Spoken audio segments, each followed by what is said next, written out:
Hey guys, let's do a front brake pad and rotor job on 2012 to 2020 Ford Focus.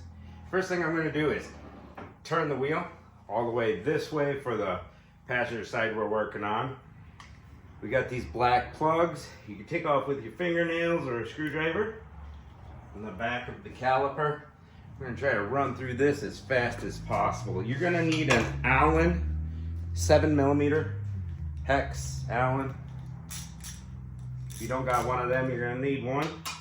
That goes right in the back of these here two bolts.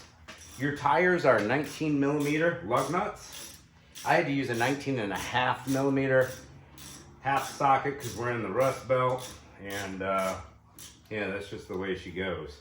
These Ford lug nuts love to swell up, so this one's gonna need some new lug nuts. They're pretty swollen, even though it's only 6 years old. It's a 2017, and it looks like they let their front brakes get down to grinding before coming in. But we want to make sure the caliper and the hose is fine from the excess heat. Make sure the caliper's not seized. Make sure the hose isn't restricted. So we're not going to open up the bleeder or anything. These bleeders are actually clean, which is a rare treat around here. We work on older, rusty vehicles. Over 50% of them, you can't get the bleeder off without torching or some sort of method of madness. So we got those loose. What we're gonna do is take our screwdriver and just kind of push them back some more, our sliding brake hardware, till they're all the way out of the way. See how far back they are now? These are so clean. Then we can push it back with the screwdriver, no problem. Don't have to grab vice grips on the back of them and spin and work. So that's a nice treat. We're just gonna take a screwdriver to our clip. See, here's the little bolts. See, I pushed them all the way back through their sliding rubber boot, so they're just not in the way. The rubber the spring clip here, I'm gonna take the screwdriver right here, pull it out, and it's gonna pop and release the pressure. Back over here. Let's get the bottom one out. Perfect.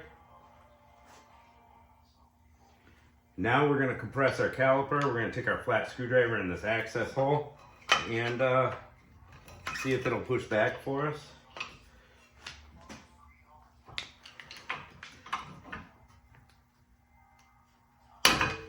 Yep, it pushed back. I was just having a hard time grabbing the edge, the lip of the pad that we're changing.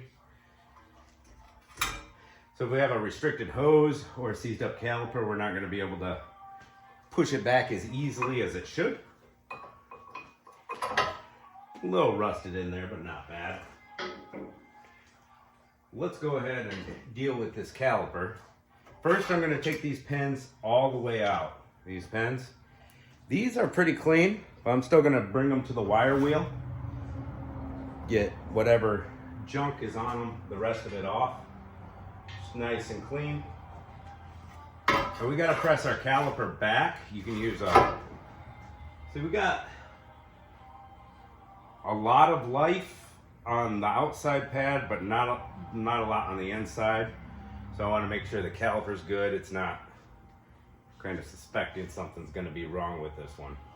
Let's grab our caliper compressor tool. We got this one. It's in my Amazon store. It's like 20 bucks or 15 bucks or something. If I break it, it's not a big deal. It's my second one I bought, because sometimes I go a little too hardcore. And like, you can use that C-clamp. You can use large channel locks. You can use all kinds of caliper compressor tools. There's some $5 ones at Harbor Freight that are not going to compress a caliper if it's stiff. This one's going back like butter, so I don't think we have any problems with the caliper or brake hose. Because we're in the Rust Belt working on old vehicles, we're not at a dealership. Cater to the lower income around here. We get those rusty brake bleeders all the time. They say you shouldn't press the caliper back without opening the bleeder. It could mess up the ABS module. whatever, contaminants going back in the system. And I've done thousands and thousands and thousands. I don't know how many thousands, over 10,000, I don't know. I've pressed back that many calipers. Never had an ABS problem afterwards. So, but they say, open your bleeder. We're gonna put a little bit of high temp silicone-based brake grease on the ears of this caliper and the face where it contacts the pad. And that's your friction or your contact surfaces there. It's just really good to clean and lube if you're in the northern states. You know what I'm saying? All right, let's go ahead and get to doing these brackets. We got an 18 millimeter. We're just gonna use the impact 1/2 inch. Changing the rotor, so we gotta take this off. If you're just doing a pad slap, super duper.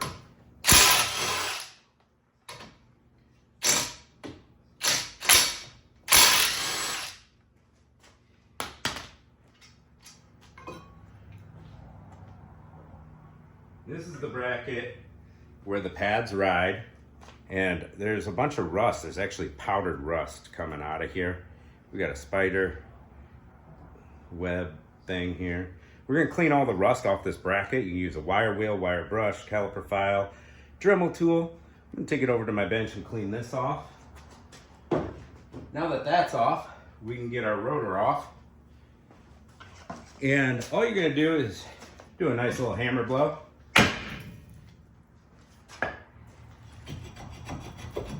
It's got a nice little rust lip on the back.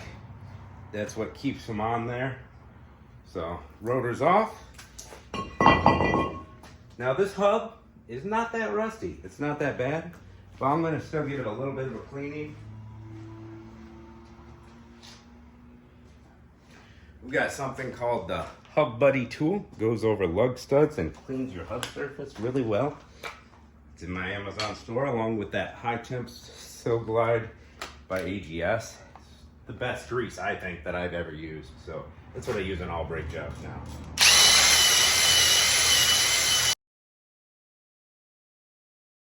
All right, let's go ahead and put our rotor on backwards and spray it off with some brake cleaner. These come with shipping oil on them.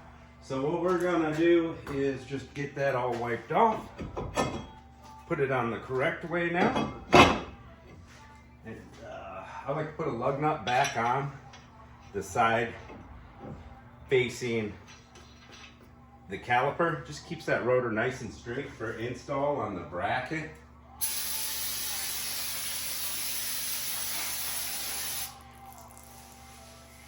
There we go. Perfect. All right, we got our bracket cleaned up on our contact surfaces. We're gonna put a thin layer of grease where the brake pads are going to ride. Keep that from rusting and swelling up in the future around these parts. The salt doesn't get to them as bad, just a thin little layer. And we'll grab our 2 bolts. Put this over here the correct way. Get them started.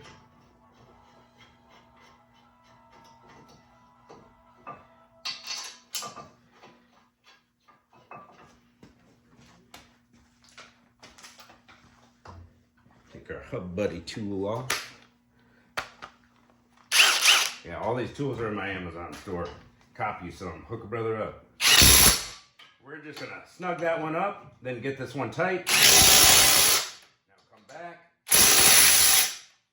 They're big bolts. Tighten them down tight. All right, now for our brake pads, we got the Perfect Stop Ceramics Evolution Perfect Stops. Good pads. Or these are the Wagner Perfect Stops. The Evolution Power Stops is another good brand. Stay in there, buddy. Look, he wants to just slide right out of there. I'm gonna set you to the side for now. He's a little slippery. All right. Now we got our inboard pad. You want your curvature downwards. sure you get your friction surface to the friction surface of the rotor. It just slides in there. Grab the ears, slide in there. Watch your curvature of your pads, you know, your ears are going this way. Make sure your brake hose isn't twisted.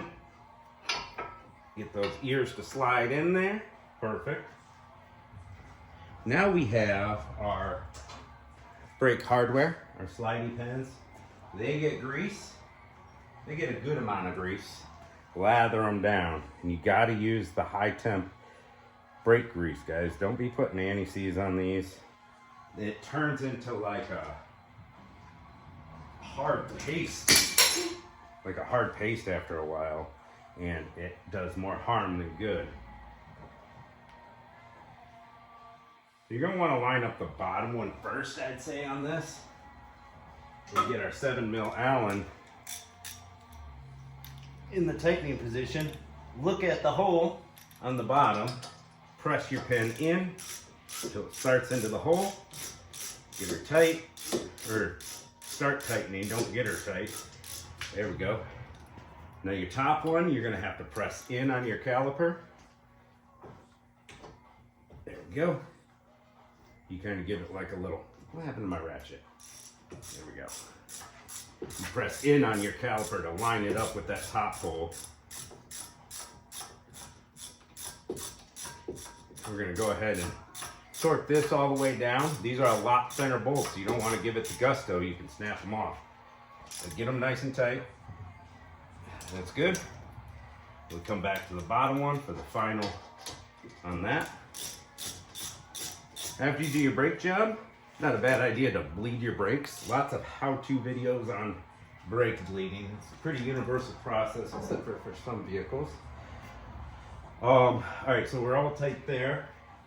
We got our black caps going back in. Keep that water and junk out. And we're all tightened down on everything there. Turn our wheel back straight. This is premium brake pads. So, we've got our clippy boy right here. And tips and tricks on putting this guy in.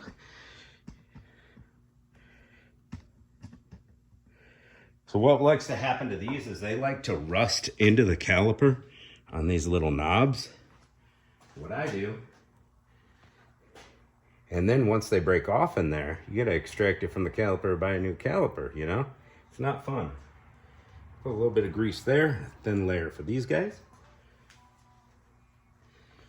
We're gonna start with putting the bottom one in, and it's got its little ear in. See? Line up the bottom, get you a better angle.